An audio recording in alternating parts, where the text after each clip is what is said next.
Bonjour mes chers élèves, j'espère que vous êtes en bonne santé. D'abord, je tiens à remercier infiniment M.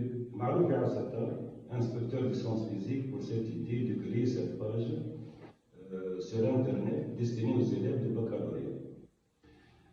Je vous souhaite bon courage, je vous souhaite plein de succès et on va commencer donc, comme vous avez reçu par fichier Word sur Internet, le premier thème, onde progressive le long d'une corde élastique.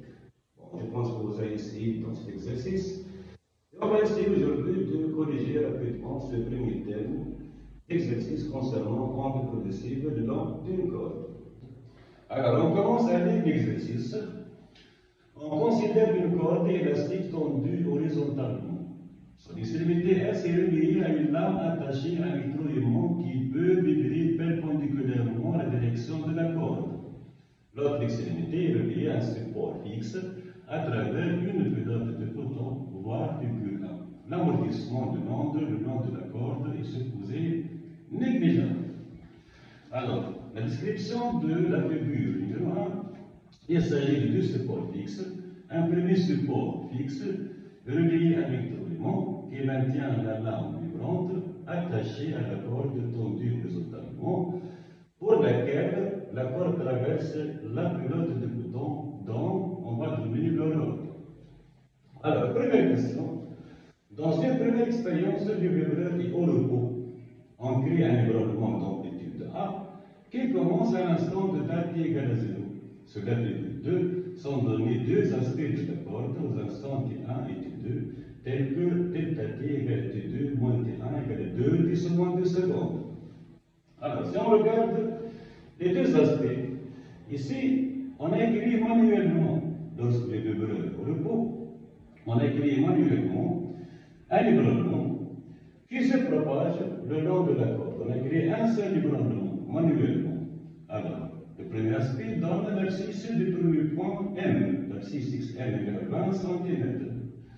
Le deuxième aspect donne l'abscisse du deuxième point xm égale 40 cm.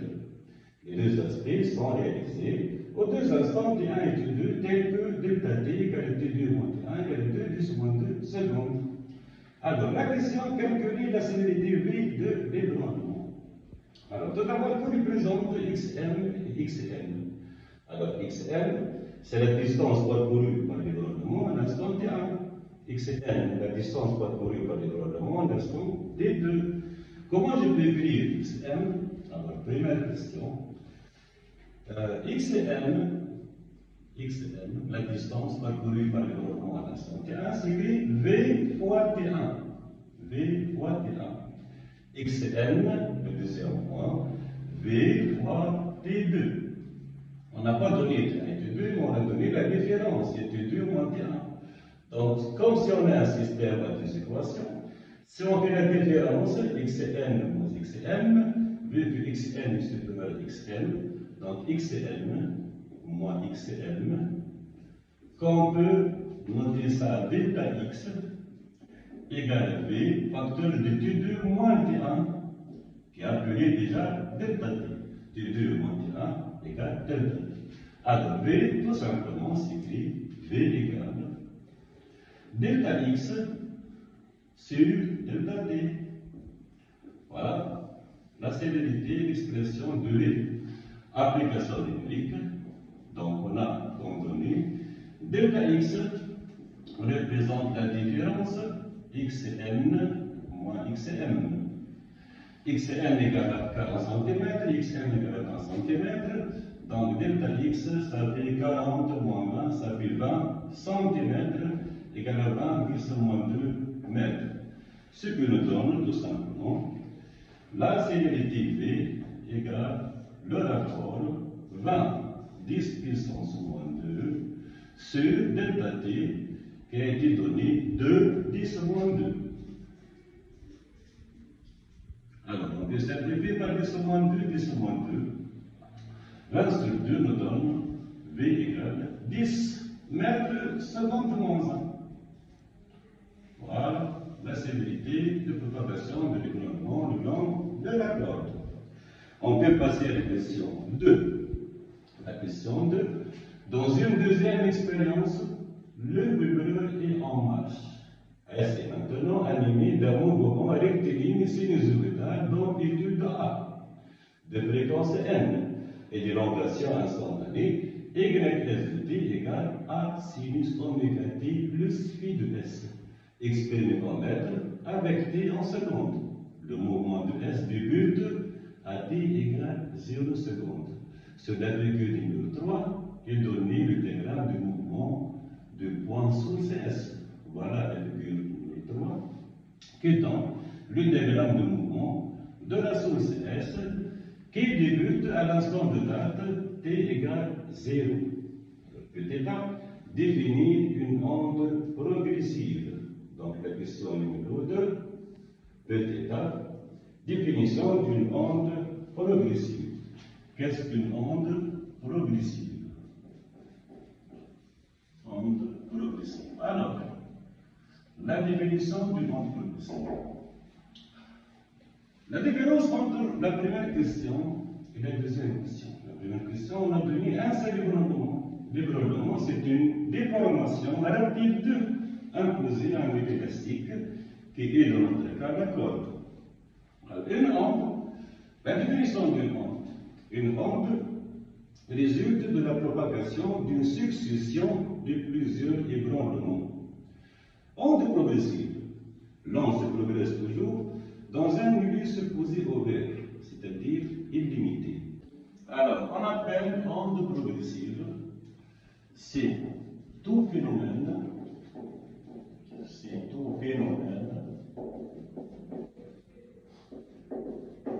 résultant de la propagation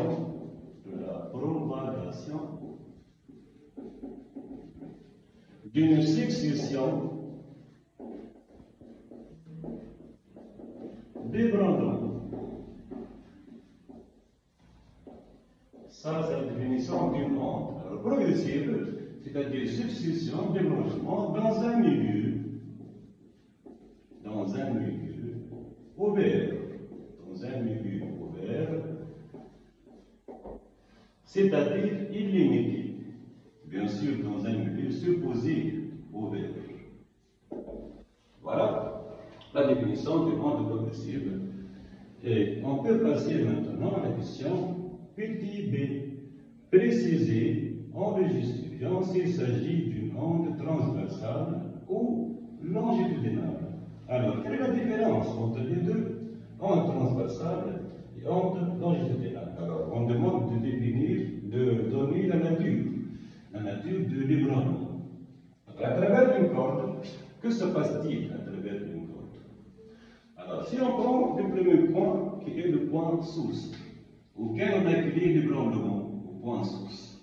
Si on va prendre un point quelconque de la corde ici, un point quelconque M de la corde, voilà la source d'abscisse 0 selon un axe OX. Alors, si l'ébranlement créé au point M se propage, arrivons au point M, le point M se déplace, donc le point M excité par l'ébranlement se déplace verticalement, comme ça. Le point M se déplace verticalement. Donc vous voyez que les déplacements du point M et la direction de propagation sont perpendiculaires. Donc ce qui est en vert représente le déplacement du point M lorsque l'ébranlement lui arrive. Et cette direction représente la direction de propagation. Vous voyez que les deux sont perpendiculaires. D'où l'onde à travers la corde est une onde transversale. Onde transversale. Alors, comment on justifie ça? L'onde est transversale car le déplacement d'un point,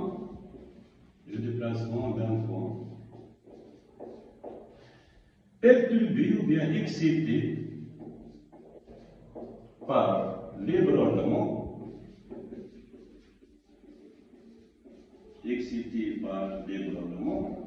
est perpendiculaire perpendiculaire à la direction de propagation de l'onde, à la direction de propagation,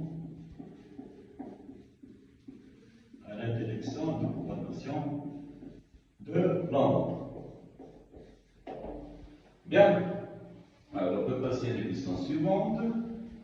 La question PTC, préciser le rôle des pelotes de coton. Ici, vous voyez la définition de l'onde progressive, c'est-à-dire l'onde se progresse toujours dans un milieu ouvert, supposé illimité. Mais ici, notre corde, elle est bornée vers une distance bien limitée. Alors, sans pelote de coton, que se passe-t-il en principe? Si le gouvernement arrive à cet obstacle, il va y avoir une réflexion. Donc, pour éviter la réflexion, pour qu'il existe toujours une progression du gouvernement, on a mis cette pelote de coton dans le rôle et empêcher tout simplement la réflexion. Donc, pour la question PTC, le rôle de pelote de coton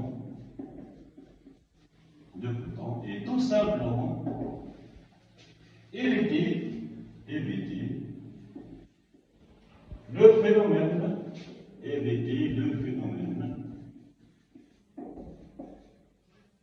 de la réflexion de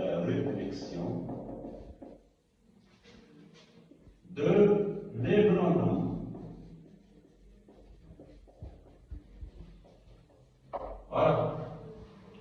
Voilà donc dans cette première partie. Donc, on passe maintenant à la question petit 3. Petit 3. Déterminer graphiquement les valeurs de l'amplitude A, la fréquence N et la phase initiale PS de la source. Alors, amplitude A, fréquence N et phase initiale de la source. On commence par l'amplitude A, comme vous voyez ici. L'amplitude A représente quoi? Représente l'élongation maximale. Donc, vous voyez Y, S maximale. Donc, voici la valeur 2. Donc, l'amplitude, bien sûr, doit être positive. Donc, YS maximale, la grandeur positive de YS max égale à 2 mm. Donc, A égale 2 mm, c'est-à-dire 2 10 seconde 3 mètres pour la question troisièmement petit A. Alors, A égale, A représente YS maximale, qui doit être positif, A égale 2 10 moins 3 mètres. Ensuite, pour la fréquence N, alors on commence à déterminer tout d'abord la période. Vous voyez cette courbe périodique sinusoïdale. Alors la période, pour l'accélérer ici en 5 millisecondes. Donc quelle est la période? La période, je peux dire la période, c'est cette durée-là pour laquelle le phénomène se reproduit identique à lui-même. Donc vous voyez que ce point, le phénomène sera reproduit identiquement à lui-même pendant cet intervalle de temps delta t appelé période. Donc pour la période, je compte 5, 10, 15 et 20. Donc la période égale à 20 millisecondes. Donc je vais la période t égale 20 millisecondes. Alors tout le monde sait que, bien sûr, la fréquence n égale à 1 sur t. Application numérique, n égale 1 sur 20 10 moins 3. Ça fait 1000 sur 20 égale à 1000, 10 puissance 3 divisé par 20. 1000 divisé par 20, ça fait 50 Hz. Donc la fréquence égale 50 Hz. Alors ensuite, on va essayer de déterminer la phase initiale, PS, de la source. Alors graphiquement, comment on peut déterminer graphiquement, avec justification, la phase initiale, PS, de la source? Alors j'efface cette partie.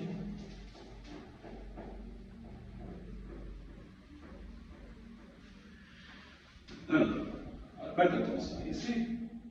Alors, on va donner ici le degré de mouvement de la source YS de t, comme il a été donné dans l'exercice, qui s'écrit A sinus oméga t plus phi s.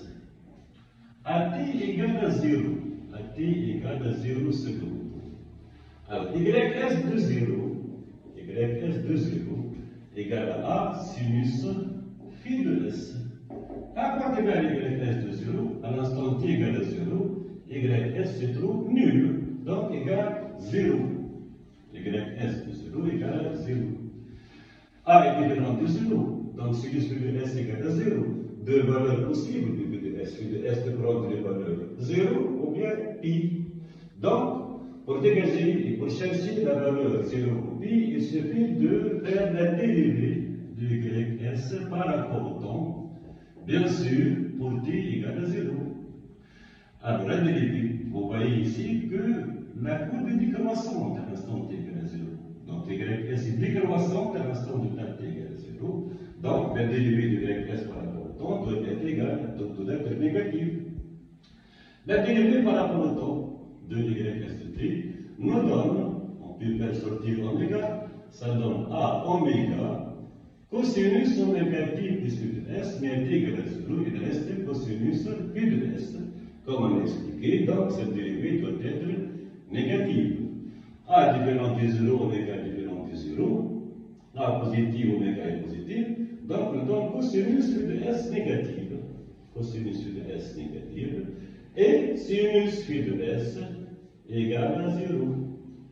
Donc la résolution trigonométrique nous donne une seule valeur de phi de s, puisque cosinus phi de s est négative, alors phi s égale à pi radian. Voilà pour la base initiale de la source s. Bien, on passe maintenant à la question petit b, définir la longueur d'onde lambda et calculer sa valeur. Alors, la définition de la longueur d'onde lambda, la question petit b. Alors, l'évolution se propage tant que la source reste à vibrer comme ça, à t égale à 0, toujours perpendiculairement à la direction de propagation. Alors, si la source a effectué une seule oscillation, l'onde se progresse, et probablement se progresse d'une distance lambda. Donc, la longueur d'onde représente la distance parcourue par débordement pendant une période temporelle t. Donc, autant que la source a réalisé une oscillation, le débordement se propage d'une distance appelée longueur d'onde notée lambda. Donc, la définition de la longueur d'onde sera comme suit. On appelle longueur d'onde, notée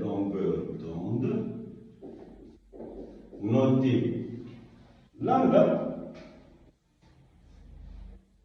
la distance parcourue par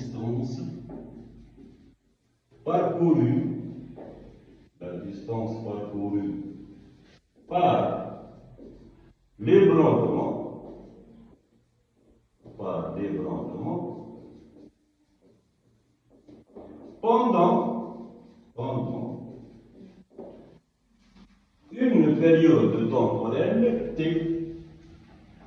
pendant une période temporelle t. On appelle longueur d'onde lambda la distance parcourue par l'ébranlement pendant une période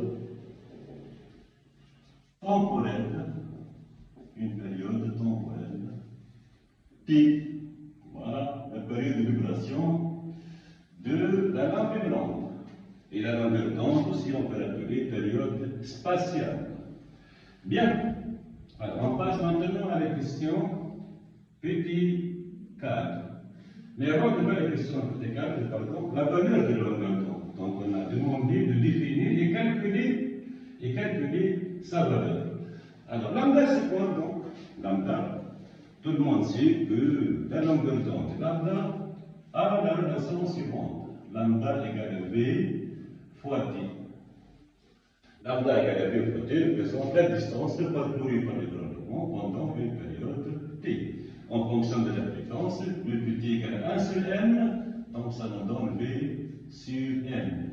Donc application numérique, la longueur d'onde lambda égale V, on a calculé V égale à 10 mètres secondes moins 1, la fréquence égale à 50 Hz, donc 10 divisé par 50, ça nous donne un cinquième égal à 0,2 mètres.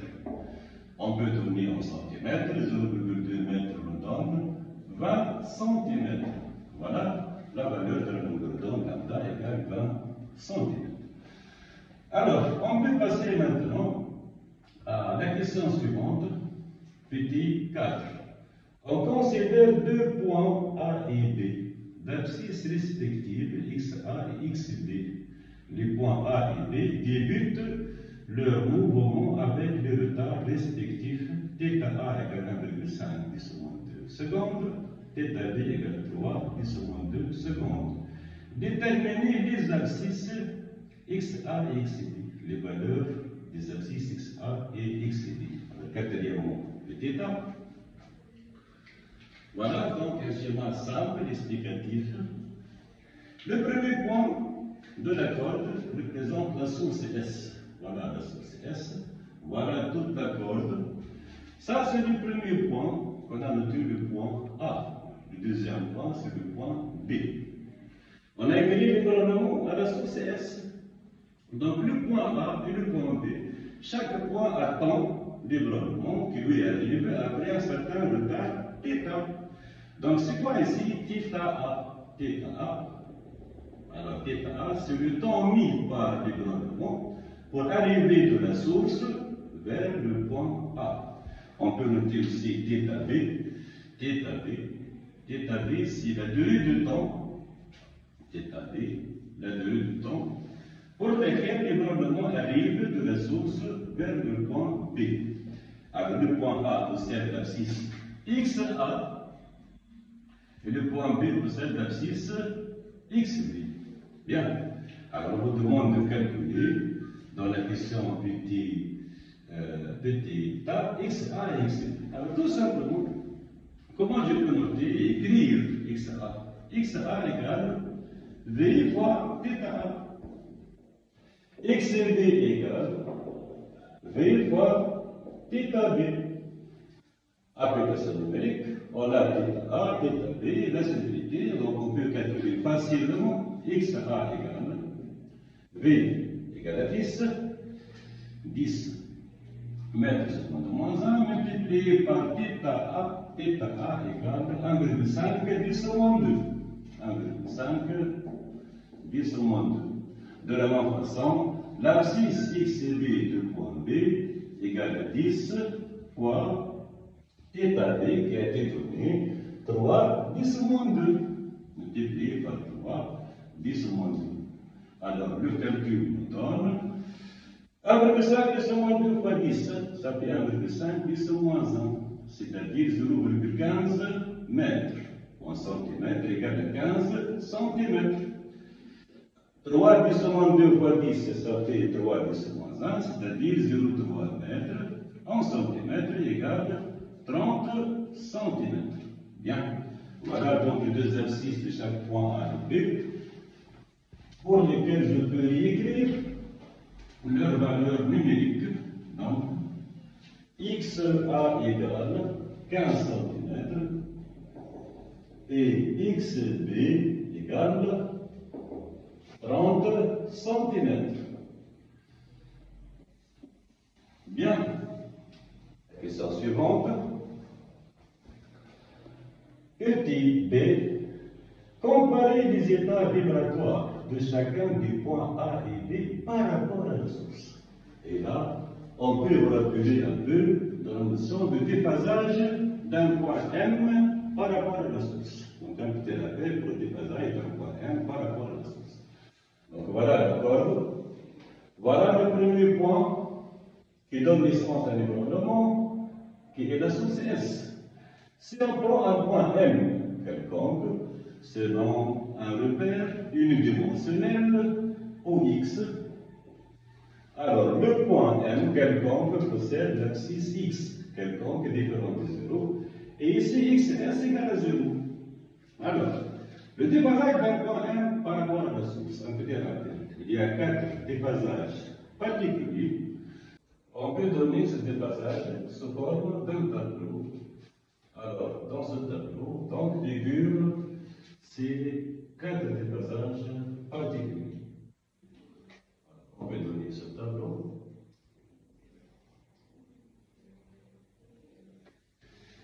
Alors, premier dépassage particulier de M par rapport à la source. Donc, M en phase par rapport à la source. Deuxième cas particulier, M en opposition de phase,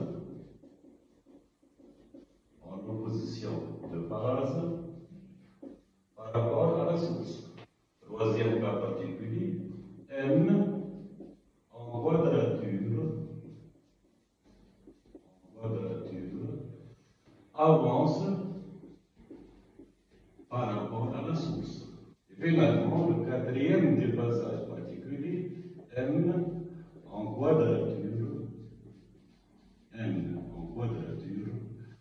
retard par rapport à la source.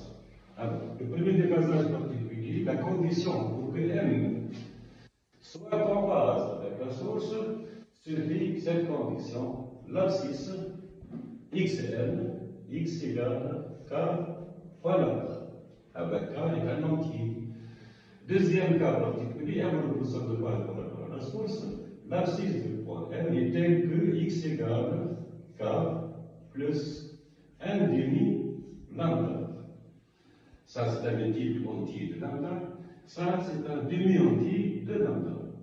Troisième cas particulier, M en quadrature avance de phase par rapport à la source est telle que x égale k moins 1 quart lambda. Et finalement, M en quadrature retard par rapport à la source est telle que x, l'abscisse d'un point M quelconque, égale à k plus 1 quart lambda.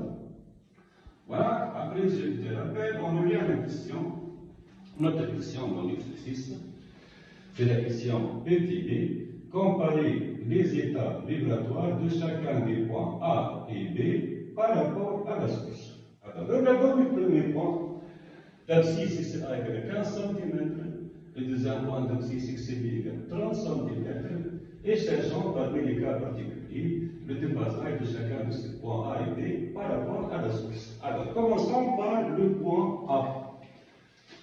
Alors, XA égale, comme vous voyez, égale 15 cm. Alors, faisons de rapport XA sur lambda. XA sur lambda égale 15 cm sur 20 cm, lambda égale 20 cm, 15 sur 20 me donne 0,75. Ce qui donne XA égale 0,75 lambda. 0,75 lambda, on peut mettre ça sur la forme 1 moins 1 quart lambda. 1 moins 1 quart lambda, 1 moins 1 quart, c'est-à-dire 0,75. Alors si on regarde le tableau, 1 moins 1 quart lambda, c'est sur la forme k moins 1 quart lambda. Donc qu'est-ce qu'on peut dire de M par rapport à la source? M en quadrature avance par rapport à la source. Alors on peut conclure que le point A est en quadrature avance par rapport à la source S. Alors, notre travail, normalement, pour le point B, l'abscisse XB égale 30 cm. XB, on a calculé, on a trouvé XB égale 30 cm. Alors, XB égale 30 cm. XB sur lambda égale 30 cm sur 20 cm, ça fait 1,5. On peut écrire XB égale 1,5 lambda égale 1 plus 1 demi lambda. 1 plus 1 demi lambda sous la forme K plus 1 demi lambda, K plus 1 demi lambda avec K égale à 1. Donc, on est dans cette phase où le point B est en opposition de phase par rapport à la source. Donc, on peut le point B est en opposition de phase, par rapport à la source. En opposition de phase par rapport à la source. S. Bien. Voilà pour la question petit b, et on peut passer maintenant à la question petit c. Petit c, dessiner sur le même système d'axes les deux diagrammes du mouvement des points A et B. Alors, pour le diagramme du mouvement du point A et B, la question petit c. Alors, on a donné déjà comme exercice le regard temporel θ A et θ B. Θ A égale 1,5 10 moins 2 secondes, θ B égale 3 10 moins 2 secondes. 1,5 10 moins 2 secondes, c'est-à-dire 15 millisecondes, et ici 30 millisecondes. Alors, on peut tracer les deux diagrammes de mouvement, les deux points respectifs A et B. Voilà Y, orientation en fonction du temps. On peut repérer l'axe temporel, comme on l'a donné sur le schéma. Voilà. Alors, ici, donc vous voyez ici que l'axe est gradué par tranche de 5 millisecondes. Donc, ici, pour la graduation, on est 5, 10, 15, 20 et ainsi de suite. Alors, θ A égale, je vous rappelle que θ A égale 1,5 10 moins 2 secondes, égale à 15 millisecondes. θ D, ici, comme vous voyez ici, 3 10 moins 2 secondes, c'est-à-dire 30 millisecondes. Donc 3 10 moins 2 secondes égale à 30 millisecondes. Alors, le point A, on va commencer par le point A. Avant cet instant, le point A, il est normalement au repos. Dans 15 millisecondes, voilà, on peut compter 5, 10 et 15. Alors, ce point correspond au point θ A. Voilà, θ A égale à 15 millisecondes. θ B égale à 30 millisecondes. On peut continuer ici 15, 20, 25 et 30. Voilà le retard θ B. Alors, pour le diagramme de mouvement du point A, pour T inférieur à θ A, le point A, normalement, il est au repos. Il attend que l'onde lui arrive après ce retard θ A. Lorsque l'onde lui arrive après ce retard θ A, le point A commence à reproduire le même mouvement de la source après ce retard θ A. Donc, avant θ A, YA, normalement, il est au repos, mais pas perturbé par l'onde. À l'instant θ A, le point A commence à vibrer et reproduit le même mouvement de la source qui a été l'instant 0. La source commence à vibrer en descendant vers le bas. Donc, le point A qui va reproduire le même mouvement de la source, on peut tracer son diagramme comme suit. Voilà. Il va reproduire le même mouvement de la source en descendant vers le bas. Voilà.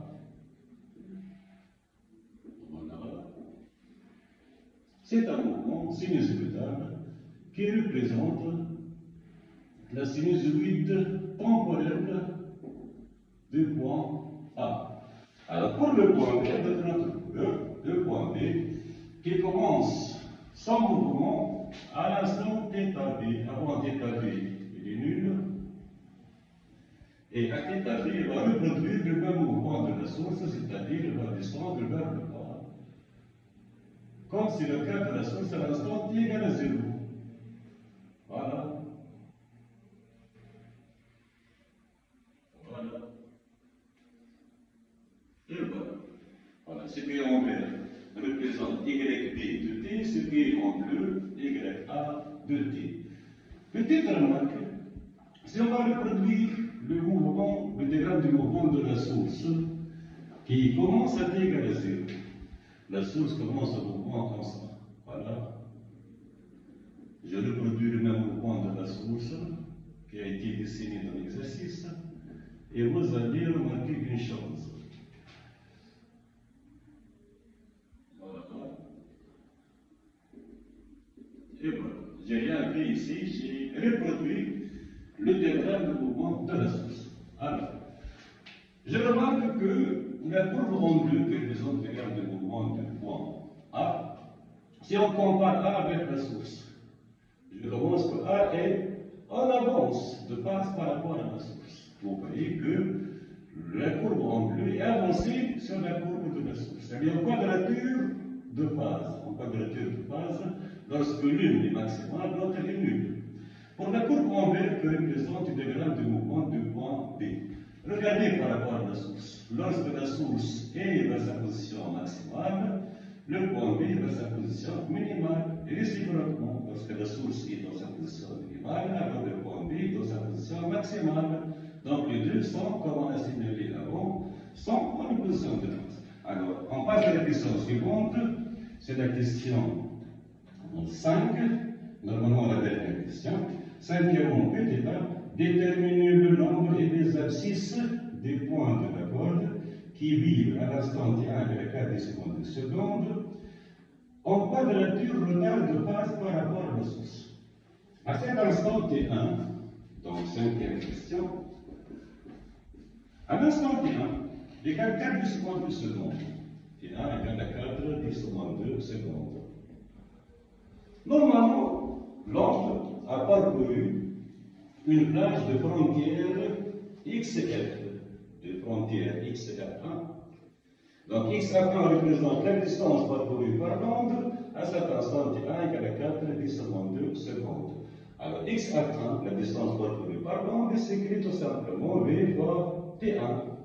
V fois T1. Alors, XF égale à V fois T1.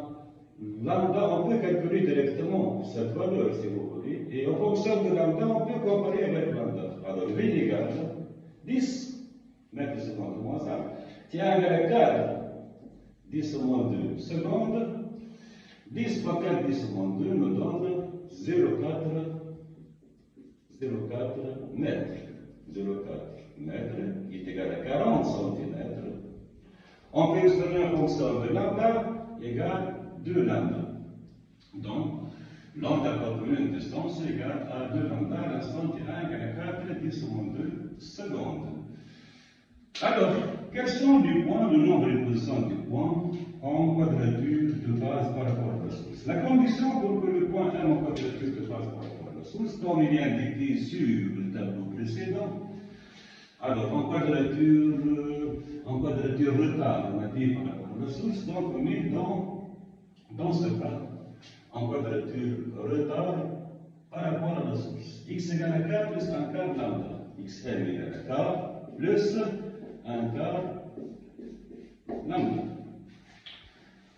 Alors, ces points sont situés entre le front d'onde et la source S.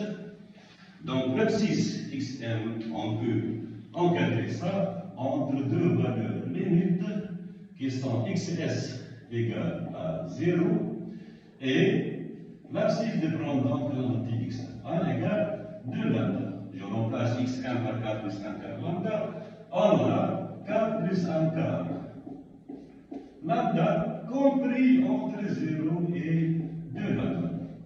On peut simplifier par lambda, et il reste K plus 1 quart compris entre 0 et 2. On peut retrancher 1 quart, on aura K compris entre moins 1 quart, qui est égal à moins 0,25, et 2. Moins 1 quart, 2 moins 1 quart, ça fait 1,75. Donc, K compris entre moins 0,25 et 1,75. Mais voilà le possible de K, K est un entier, K appartient à l'ensemble 0 et 1. Voilà, on peut donner ça sous forme d'un tableau. Les valeurs possibles de K sont 0 et 1. L'abscisse XM, si je repasse cette expression, en remplaçant K par 0, on aura XM égale 1 quart lambda. Lambda sur 4. En remplaçant K par 1, on aura 5 lambda sur 4. On peut calculer ça numériquement. Lambda sur 4, lambda égale 20 cm, 20 sur 4, ça fait 5 cm. Ici, 5 lambda sur 4, on ajoute 20 cm et on aura 25 cm. Voilà. Et on passe maintenant à la dernière question, la question petit b. On change la fréquence de vibreur à une valeur imprime. Les points A et B vibrent maintenant en phase. Déterminer la valeur de imprime. Petit b, donc, voilà les deux points. Le point A, le point B. Chacun de ces points possède l'abscisse XA, XB. Alors, les deux points sont en phase, c'est-à-dire tout simplement XB moins XA. C'est écrit sur la forme, comme il a été donné dans le tableau précédent, sur la forme K lambda. La plus petite valeur de K, on peut prendre K égale 1. Donc pour K égale 1, XB moins XA égale lambda.